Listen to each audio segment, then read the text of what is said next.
ভৱিষ্যতৰ প্ৰজন্মৰ সুৰক্ষাৰ স্বাৰ্থত যদি দল কৰিব লাগে নিশ্চিতভাৱে আমি দল গঠন কৰিম। এইটো আজি আমি সিদ্ধান্ত ল'ম আৰু আমি আগুৱাই যাম। মুঠতে যে কেৱল মাত্ৰ 1250 টকাৰ চমৎকাৰ দি, কেৱল মাত্ৰ কেইখনমান ফ্লাইঅভাৰ দি, কেৱল মাত্ৰ কেইটামান ৰাস্তা ধুনীয়াকৈ বনাই সেই ৰাস্তাত 20 বছৰ পিছত আমাৰ খিলঞ্জীয়া ল'ৰা ছোৱালী অহা যোৱা কৰিব পৰা হ'বওতো লাগিব। আমি সেইটো বিচাৰিছোঁ। আমাক উন্নয়ন লাগে, কিন্তু এই উন্নয়নৰ যাতে সেই গোটেই সুবিধাখিনি আমাৰ ভৱিষ্যতৰ প্ৰজন্মৰ খিলঞ্জীয়া আমাৰ উঠি অহা প্ৰজন্মই পায়, সেইটো লাগে আৰু সেইটো সুৰক্ষিত কৰাৰ স্বাৰ্থত নিশ্চিতভাৱে মাত মাতি যাম। বৰ্তমান আলোচনা চলি আছে, মুক্ত চিন্তন, বহুতে দল গঠন কৰাৰ পক্ষত মতামত ৰাখিছে, দুই এগৰাকী অৱশ্যে দল গঠন কৰিব নালাগে বুলিও কৈছে। প্ৰথম কথা হ'ল যে চাওক, আমি আজি এই চিন্তাটো কিয় কৰিছোঁ, নতুন দল এটা গঠন কৰিব লাগে নালাগে বুলি সেই চিন্তাটো আহিবই নালাগিছিল। আজি আমি আপোনালোকে ভাবক, ছাত্ৰ অৱস্থাৰ পৰা অসম আন্দোলন দেখা আমি বাংলাদেশী মিয়াৰ বিৰুদ্ধে, অবৈধ নাগৰিকৰ বিৰুদ্ধে আন্দোলন কৰা মানুহ আমি, আৰু সেই সূত্ৰে আমি ভাৰতীয় জনতা পাৰ্টীৰ অটল বিহাৰী বাজপেয়ীদেৱে অসম আন্দোলনক সমৰ্থন জনোৱা দল সূত্ৰেই আজি সেই বিজেপি দলত আজি ইমান বছৰে আছিলোঁ। কি হ'ল কি কেন্দ্ৰত নৰেন্দ্ৰ মোদীয়ে কি ঘোষণা কৰিছিল যে 14 তাৰিখ, আপোনালোকে মনত আছে চাগে, 14 তাৰিখে বিদেশে তালি টোপোলালৈ অসম এৰি যাব লাগিব। 16 তাৰিখ, 16 মে', সেই 16 মে' যোৱা 10 বছৰ হৈ গ'ল। এজন মানুহ ওলাল, সৰ্বানন্দ সোণোৱাল ডাঙৰীয়া মুখ্যমন্ত্ৰী হ'ল, হিমন্ত বিশ্ব শৰ্মা ডাঙৰীয়া মুখ্যমন্ত্ৰী হ'ল, আকৌ পুনৰবাৰ মুখ্যমন্ত্ৰী হ'ল 10 বছৰে। আৰু মোক কয় যে আপুনি হাৰি উঠি নিৰ্বাচন খেলিব, আৰে মই মনত সেইটোৱেতো আছিল যে এবাৰ যদি সদস্য হ'লোহেঁতেন তেতিয়াহ'লে আমি বিধানসভাৰ মজিয়াত আমি ক'ব পাৰিলোঁ হয়। সেইটোৱেতো বাৰে বাৰে কাটি আছে। আৰু আজিৰ তাৰিখত বাংলাদেশী অবৈধ নাগৰিকৰ দপদপনিৰ স্বত্তেও না NRCৰ কাম কৰিলে এইখন চৰকাৰে, না 6 নং দফাৰ দাড়ি কমা পৰ্যন্ত কাটি, যেনেকৈ নাকাটাকৈ দাড়ি কমা নকটাকৈ তেওঁলোকে 6 নং দফা ইয়াত প্ৰযোজ্য কৰাৰ কথা ঘোষণা কৰিছিল। এইবাৰ আকৌ এটা ডাইলগ দিছে, চুন চুনকে।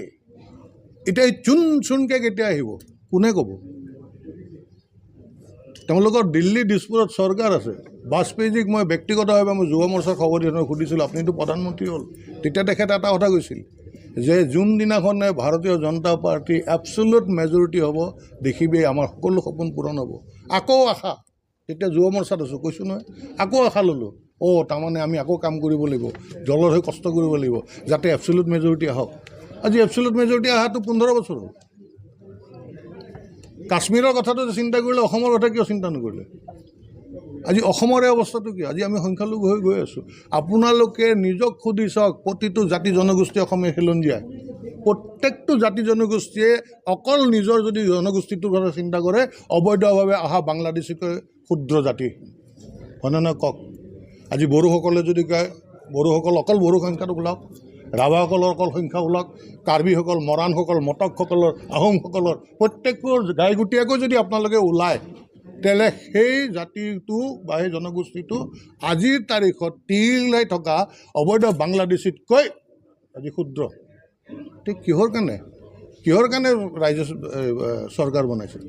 আৰু এনেকুৱা কথাৰ কাৰণে আমি আজি আহিছোঁ। সেইকাৰণে আমি সকলোৱে গৈছোঁ, কোনোবাই দল খুলিব নালাগে সেয়াও মুকলিভাৱে ক'ব পাৰিব, দল খুলিব লাগে সেয়াও মুকলিভাৱে কৰিব পাৰিব। আৰু এটা কথা, মোৰ যিটো মন, মই ইলেকশ্যন খেলিছোঁ, 22,800 ভোট ধেমালি নহয়, 22,800 ভোট ধেমালি নহয়। আৰু সেই 22,800 ভোট মোৰ ওচৰত আছে, মোৰ মানুহখিনিয়ে আশীৰ্বাদ কৰিছিল, আৰু সেই মানুহখিনি এজনেও এতিয়াও এৰা নাই। আচৰিত কথা সেইটো, মোৰ লগত থকা সেই টিমটোৰ মূল মানুহখিনি আজি সকলোখিনি ইয়াত আপোনালোকে দেখিছে আছে, এজনো এৰা নাই। আমাৰ 84 বেটছ বুলি এটা বেটছ আছে গোপালপুৰ হাইস্কুলত, মোক তাৰমানে এটা ছ'চিয়েল মিডিয়াত ইটিকিং কৰিছিল, বোলে ইলেকশ্যনৰ ৰিজাল্টৰ পিছত ইয়াৰে কেইজন থাকিব? আজি গৌৰৱেৰে ক'ব পাৰে প্ৰত্যেকজন আজি আহিছে, মোৰ ওপৰত আস্থা ৰাখিছে। আৰু সেইকাৰণে যে ভৱিষ্যতৰ প্ৰজন্মৰ সুৰক্ষাৰ স্বাৰ্থত যদি দল কৰিব লাগে নিশ্চিতভাৱে আমি দল গঠন কৰিম। এইটো আজি আমি সিদ্ধান্ত ল'ম আৰু আমি আগুৱাই যাম। মুঠতে যে কেৱল মাত্ৰ 1250 টকাৰ চমৎকাৰ দি, কেৱল মাত্ৰ কেইখনমান ফ্লাইঅভাৰ দি, কেৱল মাত্ৰ কেইটামান ৰাস্তা ধুনীয়াকৈ বনাই সেই ৰাস্তাত 20 বছৰ পিছত আমাৰ খিলঞ্জীয়া ল'ৰা ছোৱালী অহা যোৱা কৰিব পৰা হ'বওতো লাগিব। আমি সেইটো বিচাৰিছোঁ। আমাক উন্নয়ন লাগে, কিন্তু এই উন্নয়নৰ যাতে সেই গোটেই সুবিধাখিনি আমাৰ ভৱিষ্যতৰ প্ৰজন্মৰ খিলঞ্জীয়া আমাৰ উঠি অহা প্ৰজন্মই পায়, সেইটো লাগে। আৰু সেইটো সুৰক্ষিত কৰাৰ স্বাৰ্থত নিশ্চিতভাৱে মাত মাতি যাম।